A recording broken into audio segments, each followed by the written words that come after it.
Paris. City of love, romance and dreams. So they say. I used to say it too. But ever since that day, the day of the murder, I've always associated my beloved Paris with death.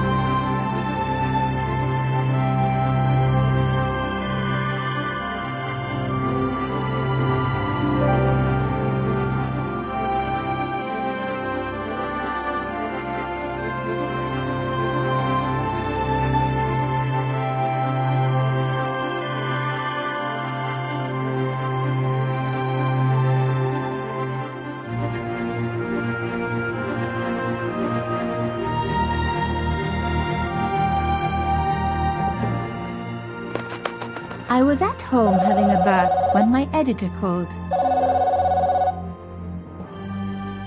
Collard, get your ass over to the Palais Royal now. You got an interview. With Pierre Carchon. Yes, the Pierre Carchon. No photos, so leave your gear at home. He asked for you personally. Don't ask me why. Anyhow, this could be big, so if he makes a pass, don't forget. Just smile, say yes, and keep taking notes. So charming and so very apt. Pierre Carchon was a media king, a national hero, and one of the most infamous adulterers in Europe. He and his wife Imelda were just one step down from royalty. Whoa, I hate mimes, but unless you humor them, they don't go away.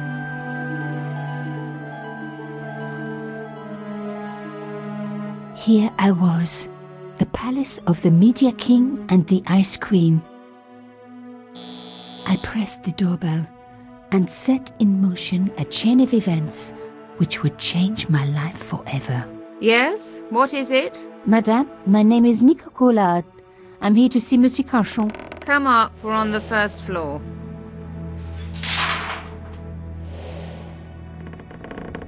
Madame Carchon, it's a pleasure to meet you. Yes, I'm sure. The Ice Queen was certainly living up to her reputation.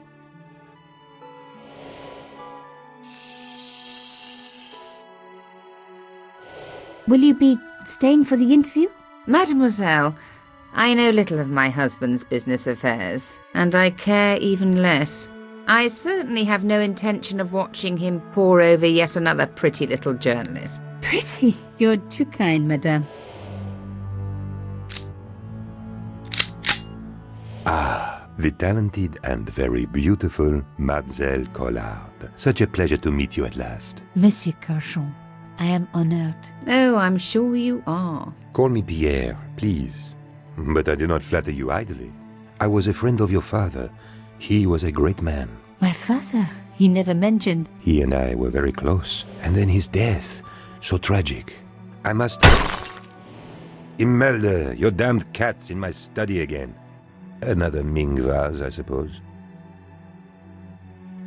Excuse me for one moment, my dear girl. You journalists are getting younger each year.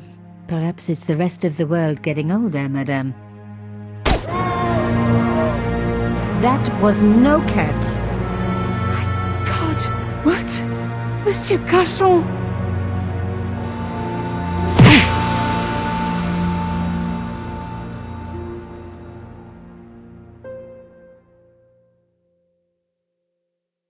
He's dead. I must call the police. You'd better stay here. There was a man. It was the mime. Do you think he...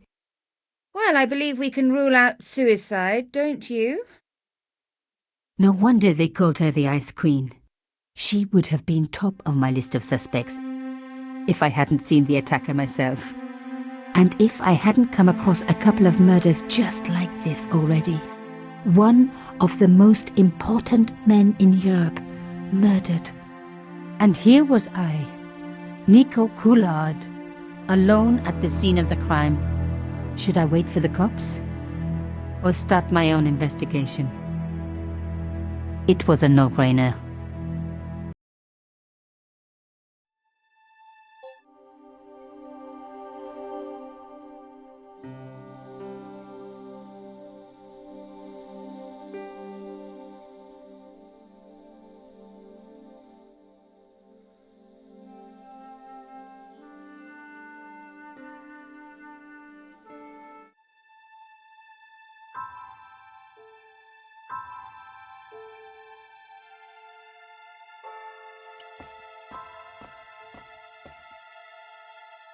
Mimes and guns don't usually go together, but I had an idea that this was no ordinary mime. I'd come across this murderer before, and written about him. The costume killer, at least that's what I'd called him. It was one of my hair clips. My favorite, in fact. It must have fallen when I was knocked down. His lifeless eyes stared blankly at nothing. I closed his eyes. It was the least I could do for the poor fellow. Some people hate searching corpses for clues. Me, I'm okay with it. Reminds me of an old boyfriend. In his pocket, I found a ticket stamped Bateau de la Conciergerie. Taking the ticket meant I tampered with the evidence. There was no going back now. Carchon had been shot.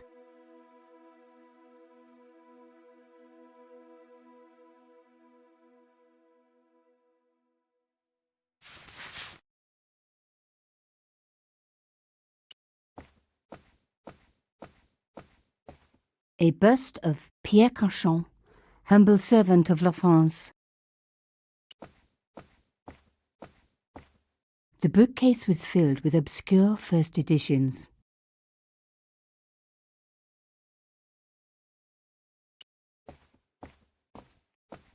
You had to hand it to the Ice Queen. She sure knew her fabrics. A small round piece of glass had been cut out of the pane. This was a professional job. This was the work of the mime. Unless the cat was in on it too. I didn't want to cut myself and leave blood on the glass. Call me old-fashioned, but I like to keep my DNA to myself.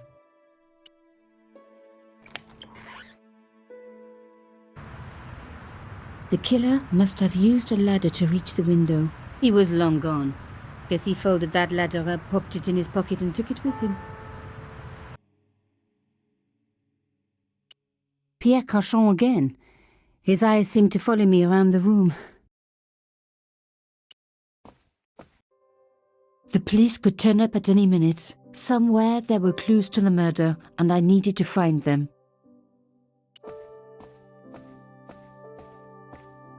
A medieval pageant. Original, no doubt. The tapestry must have cost a fortune. A beautiful cloth had been draped over the table. It was embroidered with an unusual cross. I reckoned that cloth might just turn out to be useful. There was a tiny hole in the tabletop. Part of the inlay had been chipped away. Even my fingernail wouldn't fit into such a small hole.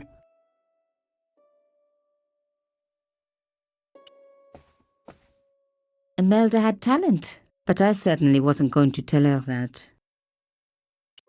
It was a tube of acrylic paint, French ultramarine. Just the colour I was after for my bathroom. I'm sorry, I have to go. Someone is...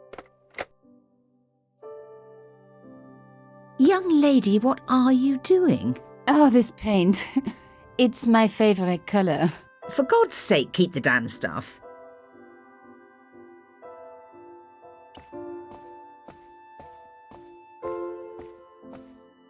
Imelda looked shocked, but still every bit as hostile. Excuse me, madame. Yes? I am so sorry for your loss, madame. No, you're not. You're a journalist. Journalists don't feel sorry. Not true. We shall see. Why did your husband send for me? What did he want to discuss? I have no idea. His business was his business. He never told you anything. No, and frankly, I preferred it that way. How did your husband know my father? I have no idea. You didn't know him? Thierry Coulard? Pierre knew a lot of people I didn't know, most of them women. Why would a mime want to kill your husband? Pierre had plenty of enemies. Half the husbands in Paris for a start. This is quite a scoop for you. I suppose you're already inventing the headlines. Just because I am a journalist. Don't patronise me. You're all cut from the same cloth. Do you have any moral sense at all? Yes, that's why I do this job. You do it to see your name in print. As if my editor gets the byline, I just do the work. Well, don't expect my sympathy. The police will be here soon, madame. Is there anybody you would like me to contact? Family, friends? No, I have no family. Pierre and I were... He was all I had, really. Not much, was it? The dutiful wife. That was my role. He never talked, never let me in. I know one thing, madame. What? If you want to find out who killed your husband, then you let me do the job, not the police. Why? How do I know I can trust you? Your husband invited me here today because he needed me. I think he knew somebody wanted to kill him, and he knew I could help. I doubt it was your database he was after. You're wrong. I was onto his killers already, I am sure of it. Please, you owe it to him. I don't know. All I need is a few more minutes to look around before the police come. You really do have a moral sense, don't you? I trust so few people. And perhaps Pierre really did think that you could help. Of course it wouldn't have stopped him seducing you too. Here, take this. It's the key to the drawing room next to the library at the end of the hall. It was Pierre's room. I rarely went in there. I couldn't. I was too scared of what I might find. Thank you. I promise you won't regret this. Even the telephone was antique. Never trust anyone who owns a phone like that.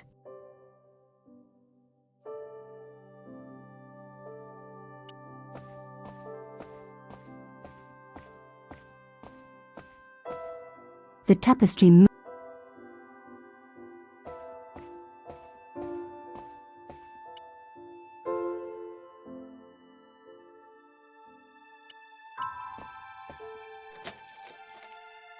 Now we were getting somewhere.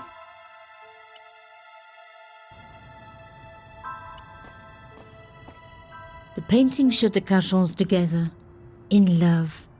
As the poet said, the past is a different country. Or did I read that in a fortune cookie? There was the very faintest of clicks. Behind the picture was a safe. The safe looked pretty secure.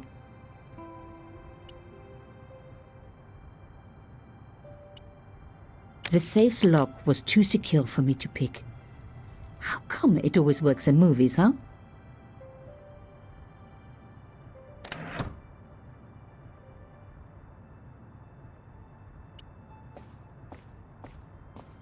The sofa was antique.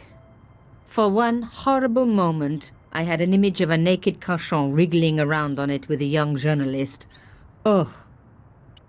This wasn't the time for me to lie on this sofa doing my Marie Antoinette impression. Though it is very popular at parties, especially with gay guys. Don't ask me why.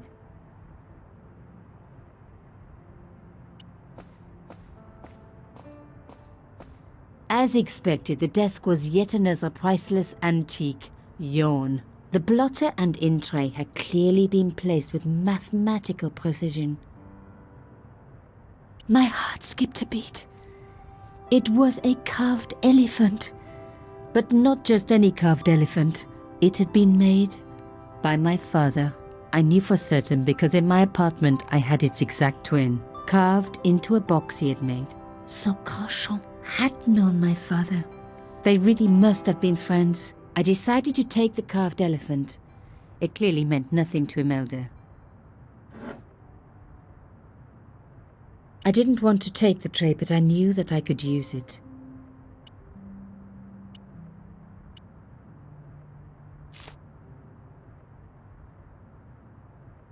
I'd spread blue paint over the bottom of the tray. It was ruined. I was a very bad girl, but also quite a clever one. I didn't need a sheet of blotting paper.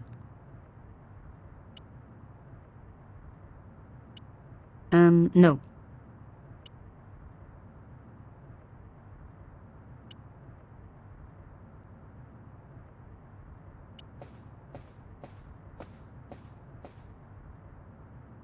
Locked. Not surprising, really.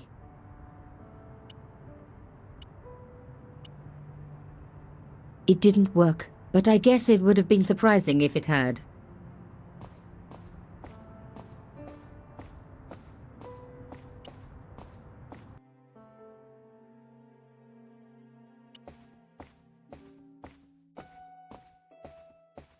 A magnificent and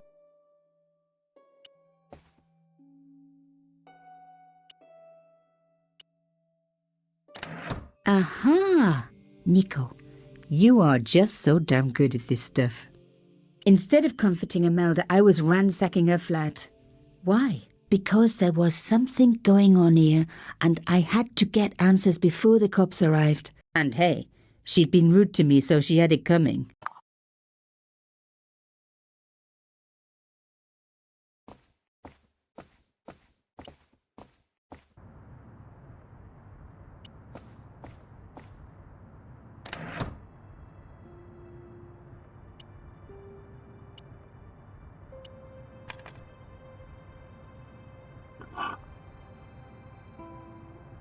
There was a strange stone cylinder in the safe.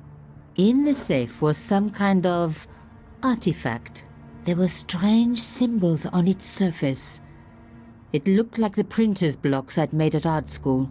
If there was one thing I'd learned about symbols, they are always important. But these symbols scratched into stone were impossible to read. I needed to find a way of printing them. At least the stone was round. But what could I use for ink? And what could I print on? Sure, I was stealing, but I knew Imelda didn't know about the artifact, and Carchon was past carrying.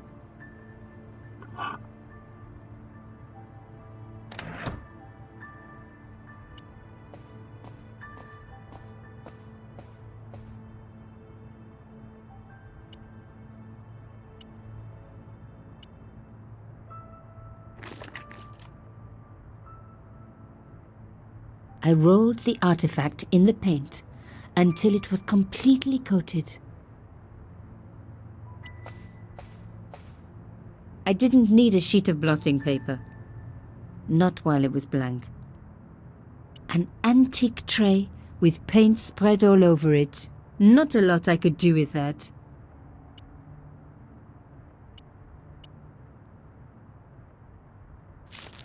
Genius! The roller and the paint worked just as I planned, but what did it say? A secret message had been printed on the blotting paper. It was some kind of coded message. It read, "Sub judice." I may not have learned a lot as a journalist, but that was a term I knew well. It means a legal case that is before the courts. Below it was a sequence of letters that made no sense. I suddenly realized there was a connection between the boat ticket and the coded message. The boat ticket was stamped Bateau de la Conciergerie. The Conciergerie on the Ile de la Cité, by the river, housed the ancient law codes. So, sub judice could in this case mean literally under the law codes, below the Conciergerie. I was pretty sure I'd found all I could here. And besides, all this opulence was making me pine for my regular life of poverty. This was a huge story. It was also one heck of a puzzle with a lot of pieces missing. But I was going to crack it. And if I could just remember the name of that fancy prize you get for being an ace journalist, I was definitely going to win it this time.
Did you find anything useful? This carving. Do you know anything about it? It was Pierre's. What does the statue have to do with... Please, I need to know. He was given it by a friend, something to do with Africa. He never explained any more. No, but I think it was important to him, always on display. Why? It was carved by my father. Oh, I see. I didn't know. Imelda, I will do everything I can to find the killer. Thank you, my dear. And if the police ask... Don't worry. You were never here. Sub judice was the key.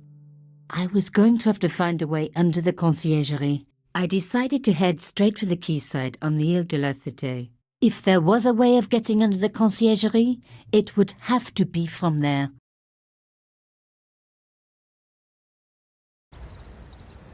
Canchon wasn't the type for messing about on the river. He was up to something down here. Something that got him killed.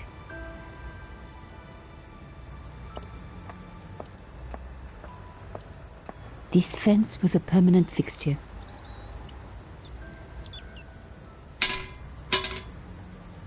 The fence wouldn't move.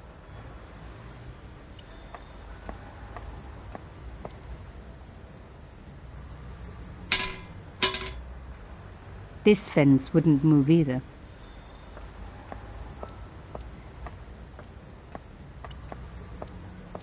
The cross looked familiar. I'd seen it before.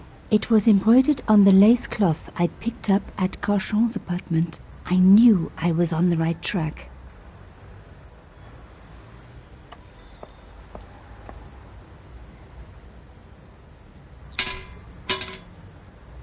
I tried pushing the fence, but it wouldn't move.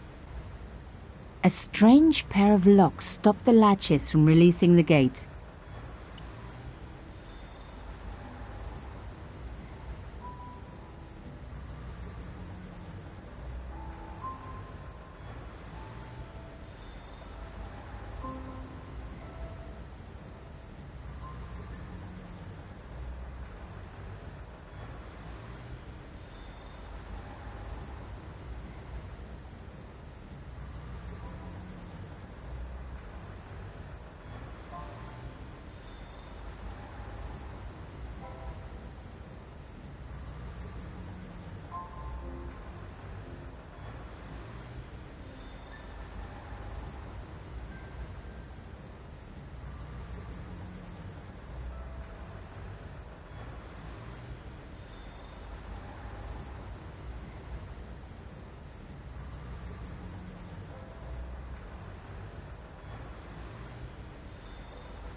One down, one to go.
Nothing like a good convent education for honing your lockpicking skills.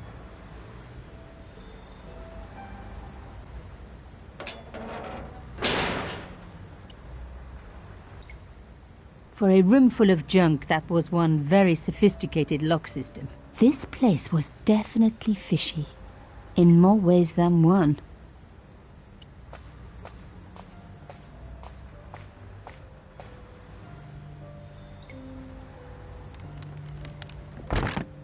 Oops.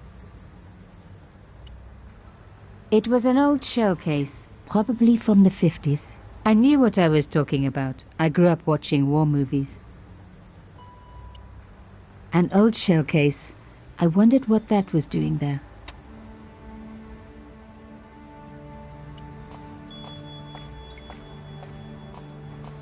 It was almost as if the fence was intended to double as a bridge.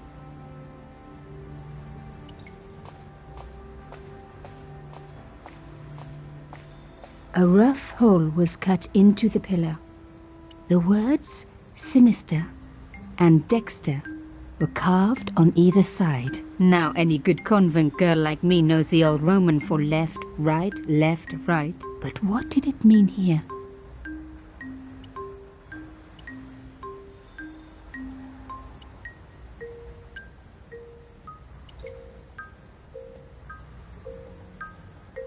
Mystery solved. Carchon's stone cylinder slotted into the hole with a satisfying click.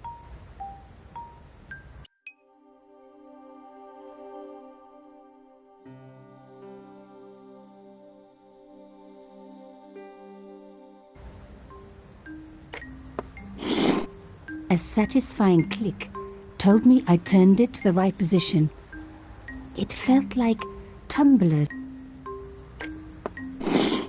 Another click, another step closer.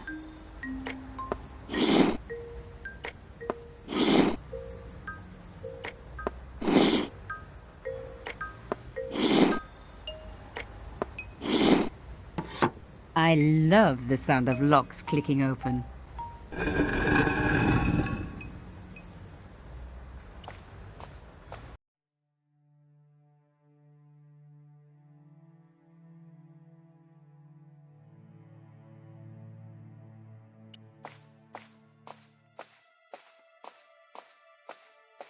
The cross looked familiar.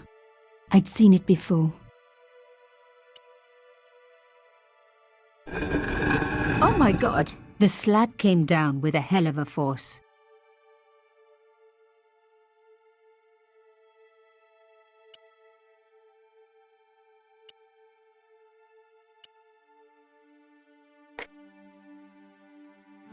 The stone cross was propped up. Now I was getting somewhere. A round slot precisely carved into the stonework. I touched the slot. Nothing bad happened, which was good. I've always been attached to my fingers. This slot was designed for something specific. But what?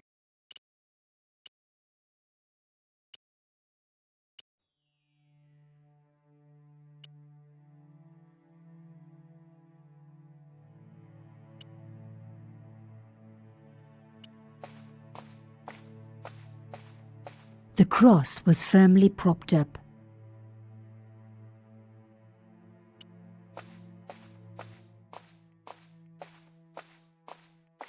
A door made out of stone. They normally are. No way would I be able to force the door open.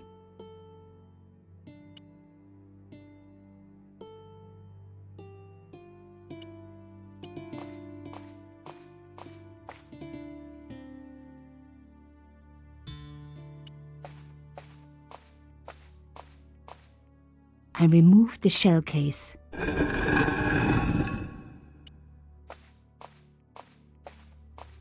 The panel was firmly closed. The panel wouldn't move.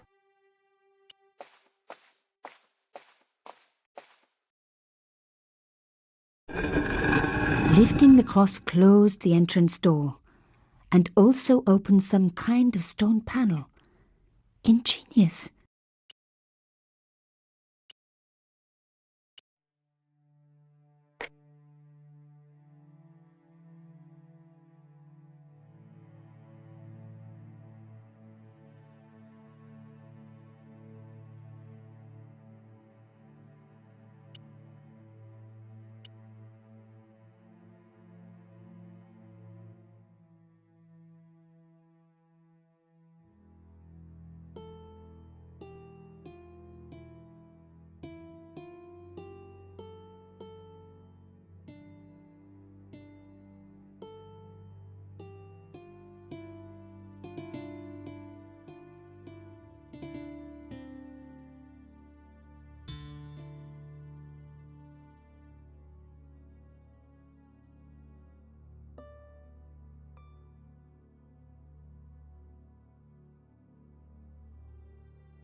The cross was firmly propped up. I removed the shell case.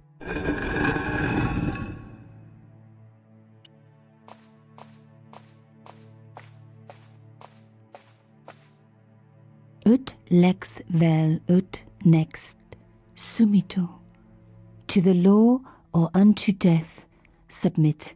I guess these people didn't believe in liberté, égalité, or fraternité. Yes, I'll admit it. I was a swot at school.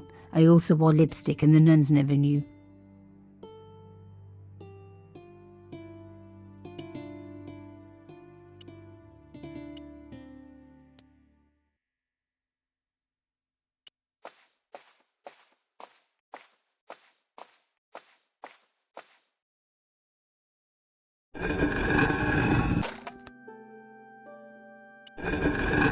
With nothing to hold it up, the cross dropped back down again.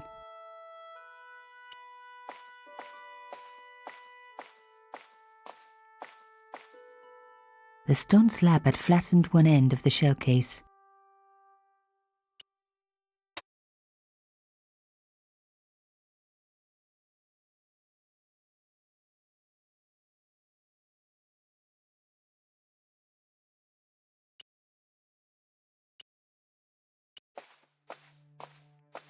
I couldn't see a gap to insert it.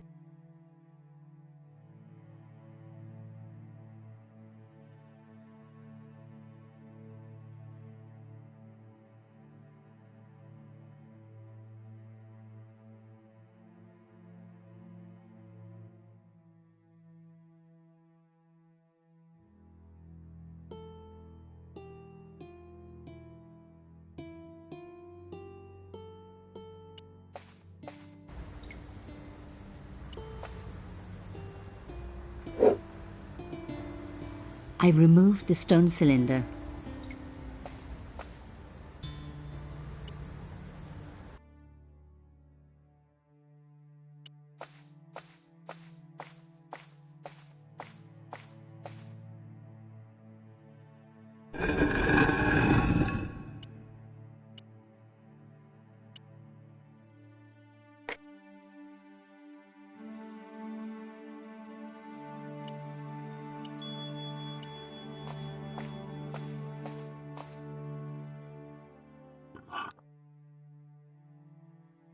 The artifact slotted into the hole perfectly.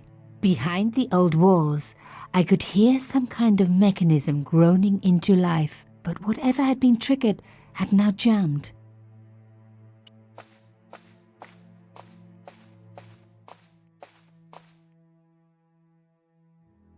The gap was too thin for me to get a grip. I needed something thin enough to prise the door open.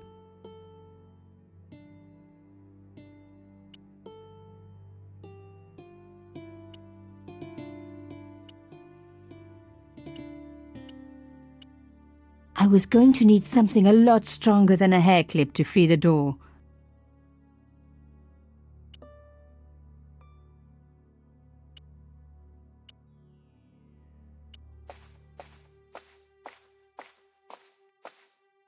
I removed the shell case. The cross didn't drop back down. Some kind of mechanism was holding it up.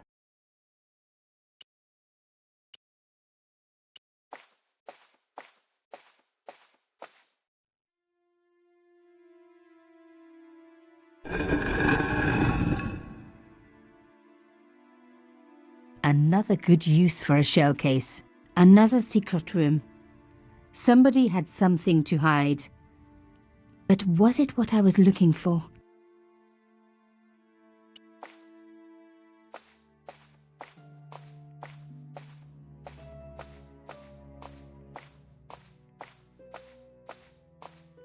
Wow! Through the darkness, I could see that this was a stateroom. But for what purpose? And how did it tie in with Carchon?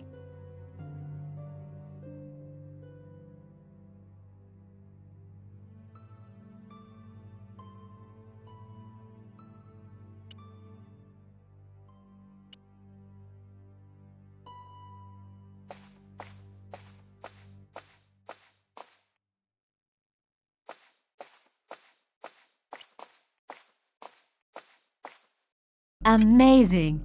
The thing still worked. The room lit up bright as day.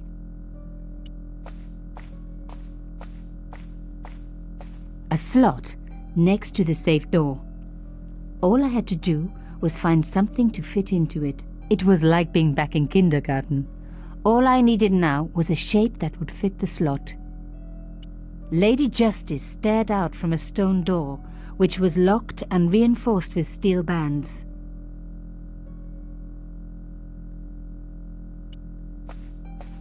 The desks were covered with a layer of dust. No one had worked here for years. I wasn't going to find anything in this old desk. It hadn't been used for years.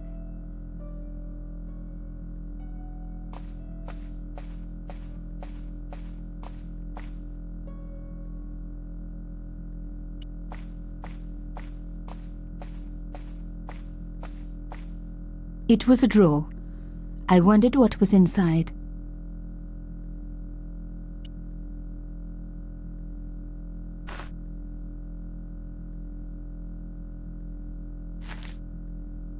Inside the drawer, I found a note written in some kind of code.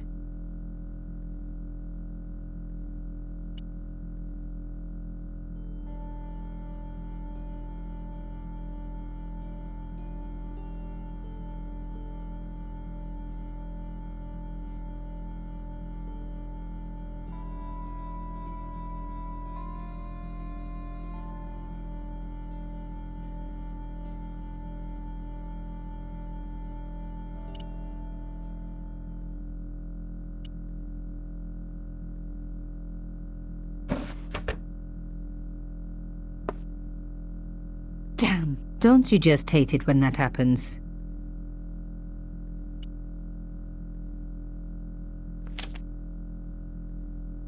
A photo, long lost, had fallen down the back of the drawer. It was very old, but there was no mistaking the guy in the foreground. Carchon. Behind him were soldiers, a burning village and a corpse. The photograph was cropped on the right-hand side. Somebody else in the picture obviously didn't want to be in it anymore. I wasn't surprised. This was Africa in the 60s. An uprising was being brutally suppressed. And here was Mr. Media himself, Carchon, doing the suppressing. The photograph was not just powerful evidence. It was also my ticket to one explosive story. But there had to be more for me to discover. It was pretty clear from the lack of dust that someone had been working very recently at this desk. Oh my God! The sheet was a printout with my personal information. Everything from my favorite food to my waist size. They were right about chocolate. But come on, guys, I'm a size 10. There was even a picture of me, taken with a telephoto lens. Carchon wouldn't have taken these pictures himself. This was big and organized. I was part of it, and people were getting murdered.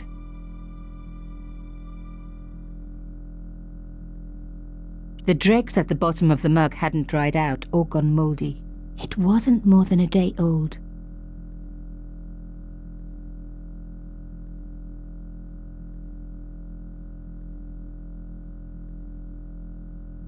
This was the article I'd written about the costume killer. My suspicions were right. Carchon had cut it out. 2 businessmen had been killed. One in Italy, one in Japan. In each case, the killer had worn a costume. A penguin, and then a snowman. But that wasn't the only link between the 2 murders. Both the victims had been big media do-gooders, and I proved they were just the opposite. So, how did they fit in with Carchon? My articles about the costume. One thing was clear. Someone connected to Carchon had been watching me.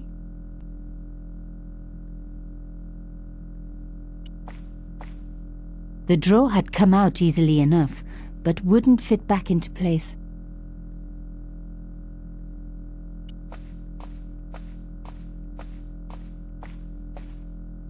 The flags had faded, but their message was still pretty clear. fascist regalia, a message of hate.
I had decrypted the note. It read, Pierre, full report to follow.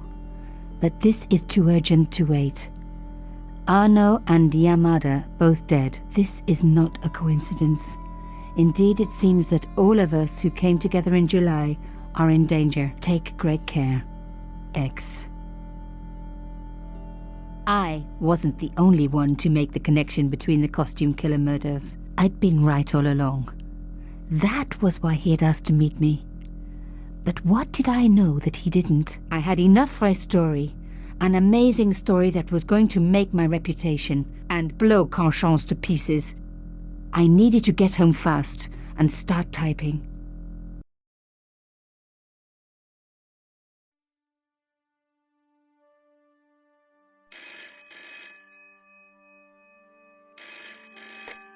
Bonsoir, Collard. Nico, it's Ronnie. Hey, Ronnie, you cracked open the champagne yet? Are you crazy? What's wrong? Wait a minute. You didn't print it, did you? Course I didn't print. That's the best piece I've written. The last, as far as I'm concerned. It's important. It's suicidal. You can't destroy a national hero. He deserved it. His corpse isn't even cold. Ronnie, 2 hours ago I told you what I'd found. You loved it. You begged me to write it up immediately. 2 hours is a long time in newspapers, Nico. Someone's got to you, haven't they? Listen up, Nicole, and listen good. Pierre Carchon had a lot of friends, powerful friends.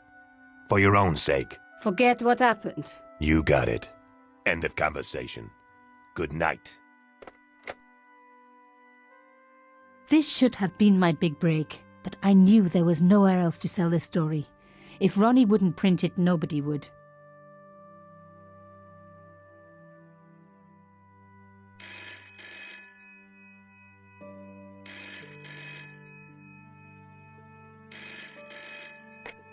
Bonsoir, Collard.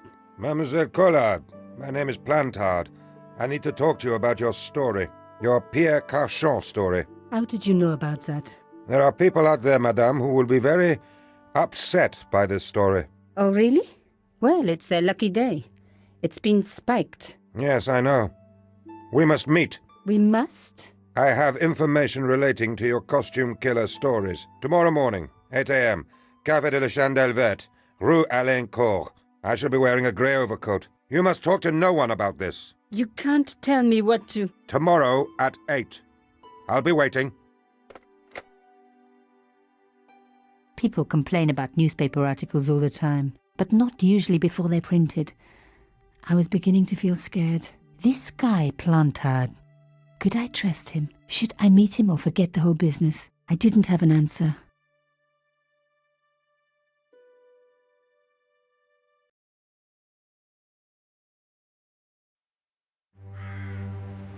I'd only been in Paris for a week, but already I'd fallen in love with the city.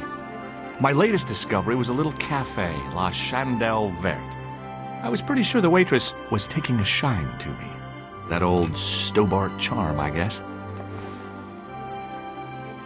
Little did I know my reverie was about to be so rudely interrupted.